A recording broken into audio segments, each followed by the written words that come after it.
do all extra work. Look at you being a workaholic. First of all, we're going to talk about workaholics and why they can't stop working. And who's a workaholic? Probably Ryan. you. Probably you and me. But we have to take note, first of all, that first thing I interrupted Janelle when she walked in today to do what, Janelle? Go ahead. Tell him. To notice. My makeup? And? My haircut. Y'all like it? See, look at it. She got layers done. I noticed this right away. Meanwhile, when I get haircuts, it takes her a week to notice. Because I told him his hair always looks put together and clean cut, everything. That's her excuse. That's not true. It's not true. I even get the beard trimmed, and she's just oblivious. But she looks nice. Doesn't she look great? Thank you. There you go. See, there you go. Don't get used to it. Don't get used to it? No. My hairdresser did a good job. So here's the story today. I wrote all over it, but workaholic epidemic. 4 in 10 adults just can't stop working. And just so we're on the same page, in case you missed the live show, here are the 5 signs of a workaholic. Basically, Janelle. No, whatever. You admitted Number you're one. one. We didn't get to you. No, I'm strategic. Number 1, workaholics never take a lunch break. You eat at your desk. You work while you're sitting there in the cafeteria, wherever you go. Mm-hmm. They work over the weekend. You're not at your job. You're not getting paid. They're always the last to leave the office. It's not her. I got a second job I got to get to. Working over, I already said that one. I already said that one. Do. Working at night. You're not getting paid, but if you work at night, you might be a workaholic. The whole you're not getting paid thing doesn't work if you're like salary. So that means you're never not working then. Is that what you're saying? That's the issue. No, it's not the issue. Oh. Stop. How about this one? Number 5, constantly checking work emails while watching TV. That one's bad. Or I'm guilty of, and I've tried to stop it. Oh, I don't have I bought a watch and I bought an alarm clock. I love your watch. No, I left it. It was charging at the house.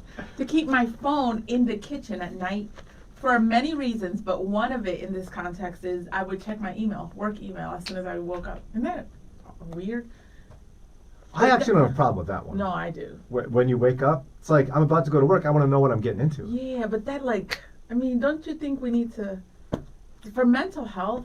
You usually say, I got time for that. Exactly. What? We got to, no, but I think I see what you mean. Little things like that and other things that we do, I could see how it adds to anxiety. Yeah. But. So, oftentimes he's mad. He wants me to check the email as soon as I wake up. Sorry, I just told you.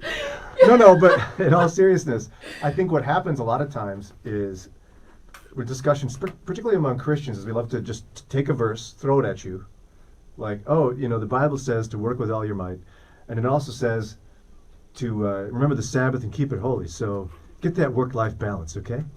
And yeah, but it's hard. Everybody agrees. Everybody agrees, yes. I mean, like, no one's sitting around going, wait, no, I'm a workaholic and it's good. I've never met anyone that says that. So just throwing a verse at you is not going to help you. Thank you, guys. Mike and Callie recognizing a mom's job. It is never ending. It is more than a full-time job. Dad's jobs end regularly throughout the day. If you stay at home, Callie, for example, she says, what if you're a stay-at-home wife and mom? I stay home and I take care of my 3 kids. There is no clocking out. What do you tell her? So you never took a break? Not every day. You can't say after 5 I'm done. Come on, Brian. So when you were a full-time mom, there was never a moment you weren't doing something for your children? Yeah, there was. Okay, so then your point's ruined. Okay, moving on. The question is, why can't you stop working, workaholic? Maybe you're like Janelle and you just had this excuse that, I'm a mom and moms can't stop working. Some excuse to be a workaholic. It is, and I'm a mom. It's God has designed you for rest. Ending. God has designed you for rest and for work and to work hard. So why can't you stop, workaholic? Callie says my breaks are nap time. You know, Callie, that was the best advice I got when I was pregnant with my second child, who was born 14 months after my first child, and somebody said when they nap. That was like the best advice, and it was my break. But not you. You didn't take breaks. Day. You were a mom. Moms never get breaks. I'm not talking about breaks. I'm talking about it, for people like Callie. It's hard to say these are my 8 hours, because there is no 8 hours. It is your entire day.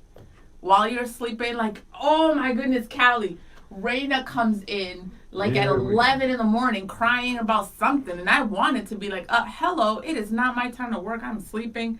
But like for you, I'm sure, Brian, as a mom and as a dad, you can't I told my kids you to go can't back to put bed a line. sometimes. Dude, can you validate that with parenting? Come on. No? I think that there is no excuse to be a workaholic no matter what your job. We're not designed to be workaholics. Yeah. I think we can come up with good reasons why we don't really get many breaks and have to keep going. And moms can make the same excuse as an executive. It doesn't make it right. It's hard to find the line. It is. That doesn't mean you shouldn't find it. Yes. Right. Tony says, good morning. New to the group. Hey, Tony. Hey, Tony, welcome. Comment often. Hang with us often. Share us. Lona says, I totally needed to hear this conversation. The comment made earlier about being a perfectionist pointed to being prideful. Hit home. Thank you for the discussion. Yeah, and that's what one of the people brought up. She called. I forget her name. Please forgive me. She said there were two reasons that people in her family were workaholics. One of them was they're seeking approval. Like they're looking for approval outside of themselves for the hard work that they're doing. But the other one that she was talking about, this comment from Lana, was perfectionism. They're working all the time because nobody else can do it right. Nobody else can get it done. That is a textbook case of pride. Just because people don't do it your way doesn't mean they're not going to get it done right. Yeah. Lily says, when I see you, you make my day. We love you, Lily. Do you know that's my great grandma? You serious? No, my grandma. It's Sarah's grandma, Lily Leach. Yeah, it's Sarah's grandma. That's so cool. So she's Grandma talking Lily. to you. She's talking to you. Oh, Grandma Lily, I miss you. Hello, Rachel just joined us. We love you, Rachel. What is your view on being a workaholic and not having a fine line? I know you are getting it done. You have an amazing ministry. I was going to tell you something about... Was it about how you love coming up with excuses for being a workaholic? Like, For me, it's been a sign from you today. Like, you've come up with a lot of sympathetic things for the workaholic. Why?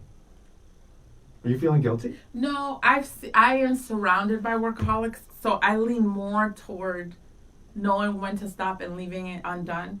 But I live the reality that I work here and then I have my kids home all day and I homeschool. So if I'm not doing something for them, there's, what are we going to eat next? And the groceries. And so there's always something.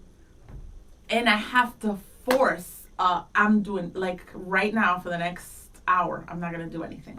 I have to force it. But it's harder to be like, every day after 5. Yeah. And I think it's not just me. A lot of moms and dads. I don't know if I can include dads in general.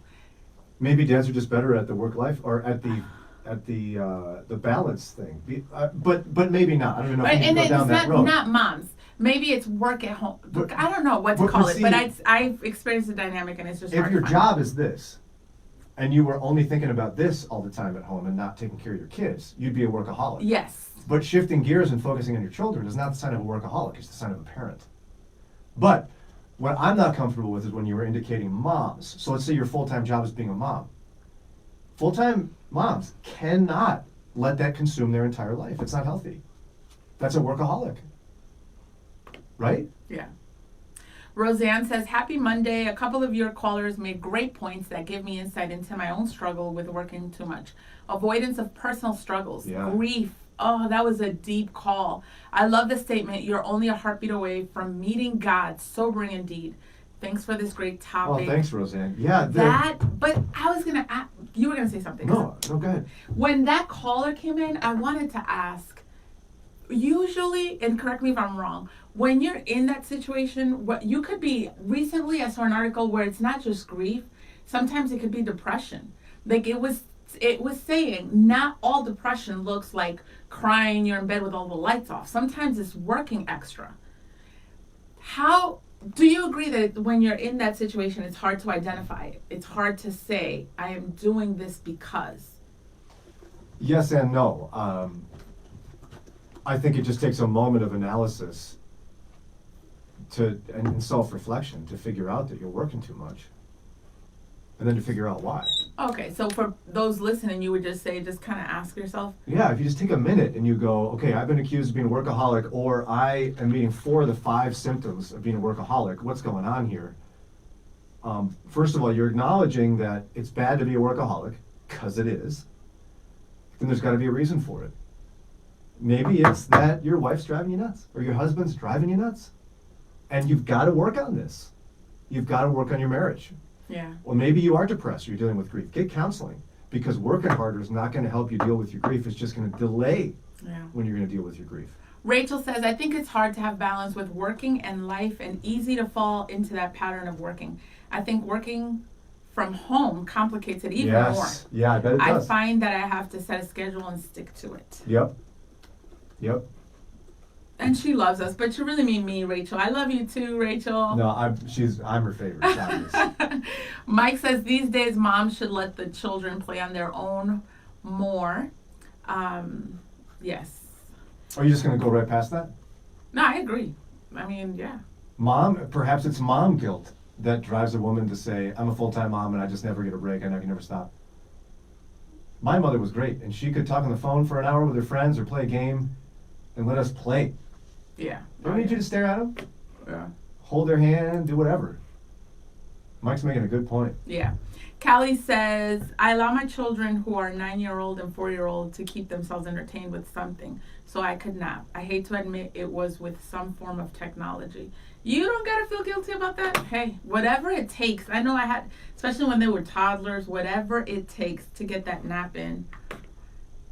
And I think because that advice I got in terms of nap when they nap, a lot of times it's not let them play. I'll let them play. But I used to always be, okay, if they're playing, I can clean up. Or if they're playing, I can cook. Because you're thinking of the next step. There's always something. And sometimes you just got to let the plates fall where they will and just, literally, we'll get pizza. That's yeah. right. Lou says, current sermon series at our church is about creating margin in our lives. It has been pointed out numerous times in the series. God even rested. God rested after creating everything. God would go off up to the mountainside, even when multitudes needed him for whatever. I love that. Yeah. There was always someone who needed him, and he had never-ending work, but he rested. I love that. And so then it becomes an issue if you think you can't stop working. That is a prideful arrogance issue. Like, what, are you better than God? He rested. He's got time to rest. What do you mean you don't have time to rest? Yeah. Rachel, having community that's just for me as a wife has been helpful. Even if it's one day a month, it breaks up the work pattern. Community away from the normal routine is key. Good advice, Rachel. Yeah, I like that. And this is Rachel from Better Than Blended, right? Yeah, it is. Go check out Better Than Blended. They got a ministry to blended families. Great advice, Rachel. No surprise. You're the best. Yeah. What has been your struggle? Now let's get real. Let's see if he's going to be transparent with us. I'm working hard to commit it all about you. Yeah. So how do you struggle with being a workaholic? Is it harder at work or at home? It was a major problem for me at home for many, many years. Sarah used to get so frustrated with me. Be like, Brian, I need you here. You're not here right now. I'd be like, what do you mean? I'm right here. You're not here. So it will be mentally. Disengaged. I'd be thinking about work. I'd be reading an email about work. And I could make an excuse for everything that needs to happen for work. And it took me a long time to disconnect from that. Yeah. But it got almost to a breaking point where I was super anxious. I wasn't rested. I was stressed out. I was getting angry a lot, angry at my kids. And I just had to do something before it got out of control. So I've found a way to disconnect. In my case, it had to be finding a hobby. But, you got to find something where you can stop working. You do have to find something. If you talk Is to that Len, transparent enough for you? It was. Well, no, actually, because I wanted to go here. What do you think causes it for you? Is it the project, the deadlines? Like, what is it that you were seeking when you were constantly working? Oh, so like why I was falling victim to that? Pride was part of it. I wanted to be recognized and have a good reputation. I was finding my value in my work, I think. Was another thing. Like and when you place your value in that, certainly is the case. And I think it's some product of just getting caught up in the American ideal of success is working really hard. Yeah. And I just don't think that's a biblical ideal. For what things that have helped me is taking control of the phone and shutting it off. I think our phones, even when we want to disconnect, the notification keeps us entangled. And that's with anything. And what's amazing is how easy it is to turn those off. Yeah. It's like, yeah. I mean, really, you could do it in about 60 seconds, Yeah. turn off many of the notifications. Turn them off, but even like, you don't have to have your phone even on you. Yeah, put it down. Like when I'm home, sometimes I literally leave it in the car, and my phone, like I got a friend, so I know, whatever. I hide it in the car away from me. You know, because I remember sometimes where I'm like, yo, we grew up in the 90s. We didn't have, like, we act like it has to be around us. Yeah. That's not true. So, yeah, it doesn't even have it has to even be on us. And I am bad at a lot of things, but one thing I'm good at is delegating. And I'm good at, I don't care how you do it, but do it. So, for example, I don't wash dishes anymore. It's amazing. So we have a routine. The boys wash the boys. Raina needs to be added to that list. But she's not on the list, and she's like old. So they wash the dishes and clean the table and grocery shopping. Not only do I have it delivered, but then I'll tell the kids, go open the door and go put the groceries away. And so it's finding constantly ways, what can I take off my table? Yeah, no, you've been in that. And it doesn't look great because obviously the kitchen's not looking the way I would clean it up, but I don't even. It doesn't you can't even care matter. about that. It's driving you crazy. Yeah. Callie says, my husband is a workaholic. We are a single income family. He works as a self-employed general contractor, and we also own a few rental properties, which he's always needing to update or work on them to get them rented out. Yeah, and you know, there is something to say. I remember when we first became a single income family when Sarah gave birth to Grace, our oldest. Mm-hmm. I underestimated the amount of pressure I'd feel as a provider. Yes. And I think that braided some of my workaholism. Yeah. Was like, if I don't do a good job at this, we don't eat. Yeah. So I turned that into overcompensation. Yeah. I don't have to be the best. I wanted to be the best so that there'd be no question about my financial security. I think that's an idol of sorts. Well, yeah, but you don't think it's understandable? If you're a single income. Yes, but just because it's understandable doesn't make it right. Yeah. I've seen recently with me working a shift in Len, so I can see the pressure of being a single income person and how that reflects in your workaholism and all that. And again, just because it's true doesn't mean it's righteous and it's right. You know, that's the harder part. Yeah. I feel his pain though, Callie. It's hard. He's just trying to get her done to take care of you guys. And it's hard to know when to turn that off. Stacy is excited today. She said, conversations like these remind me that I'm blessed at 42 with none of these worries. Just when you get semi-sad about no children, God lets me see how much work all the parenting stuff can actually be.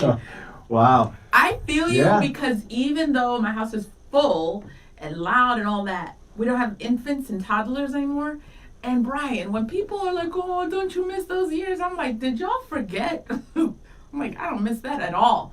Like my sister was over in the summertime with her infant baby. And it was super cool because it's my sister's baby. But I was like, oh my goodness, I am so glad this is behind me. Yeah. And I'm glad we went through it, but we went through it. So I feel you, except we're still living some of this.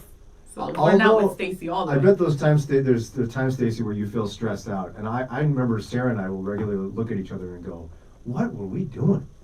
Before we had kids, we thought we were so busy. Exactly. Don't you want to go back and just go, stop complaining? Yeah, there was one Saturday, I still give her a hard time. Remember, she woke me up at 9 in the morning because she was bored. What? And now it's like if one of us is sleeping in, we're like, oh, just keep going. Shh, kids, shh. Let your mother sleep. She's working hard. Wow, that's funny.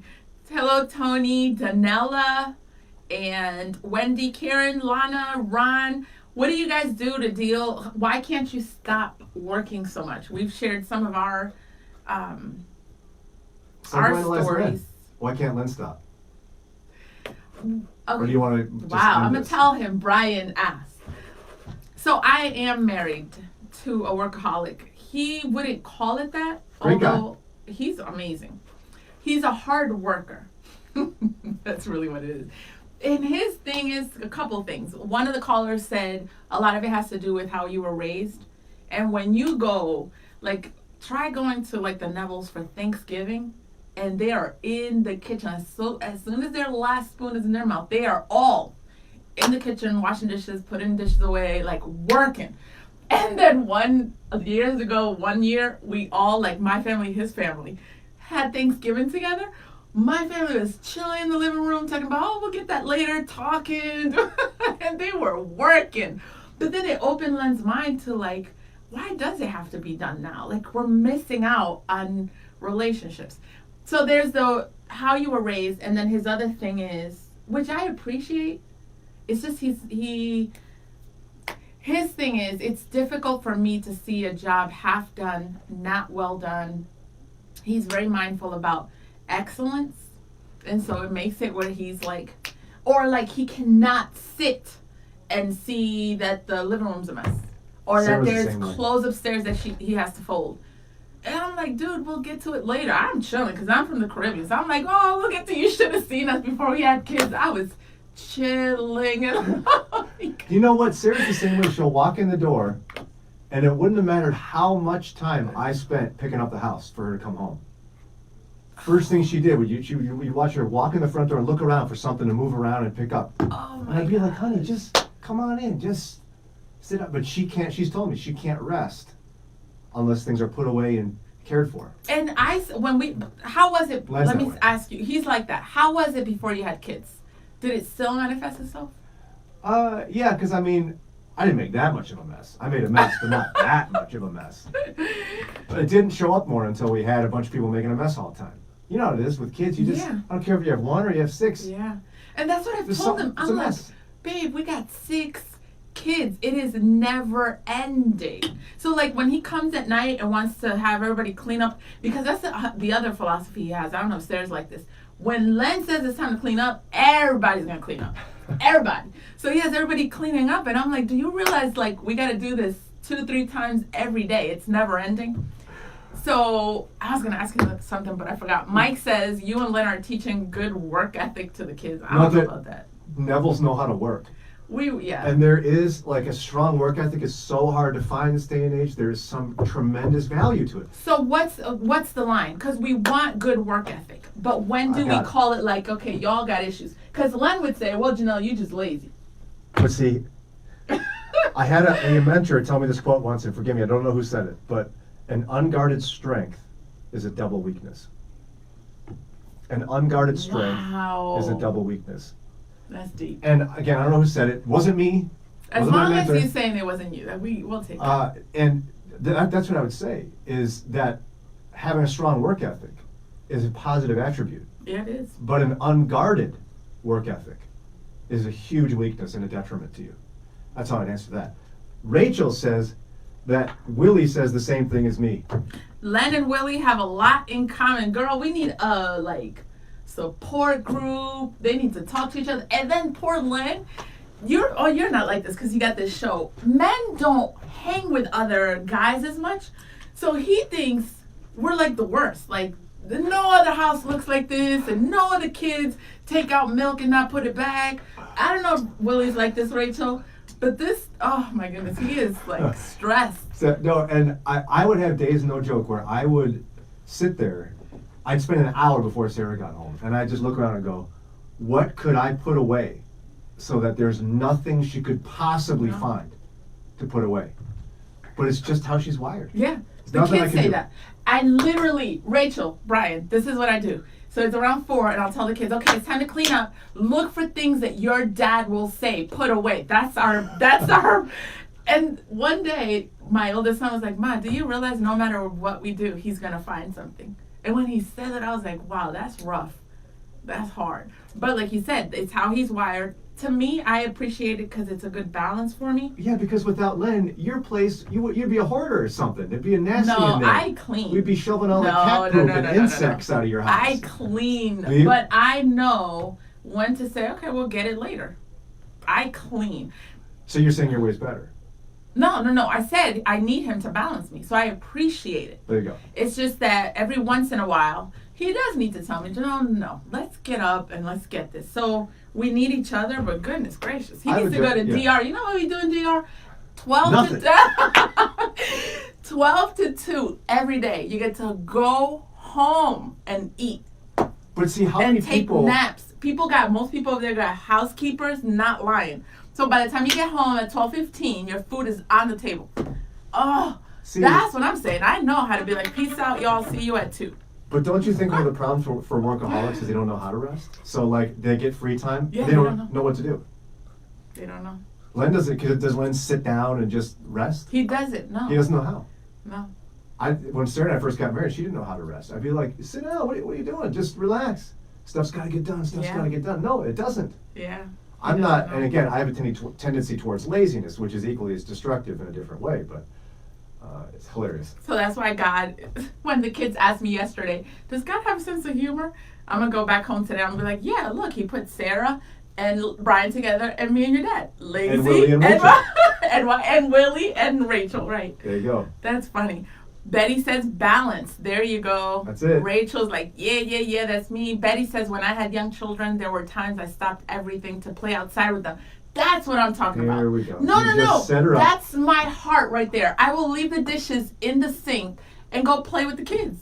And Len doesn't get that. He's Is like, that because you want to play with the kids or because you don't want to do dishes? No, seriously, it's because wow. Every time? Why I gotta be like that? Every time? No, like. Because Len, I was playing with the kids. It's so good. Wow, Brian, that's messed up.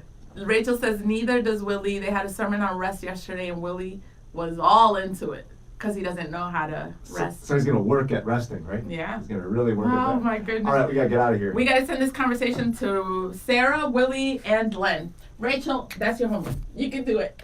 Tag Sarah. No, don't take Sarah.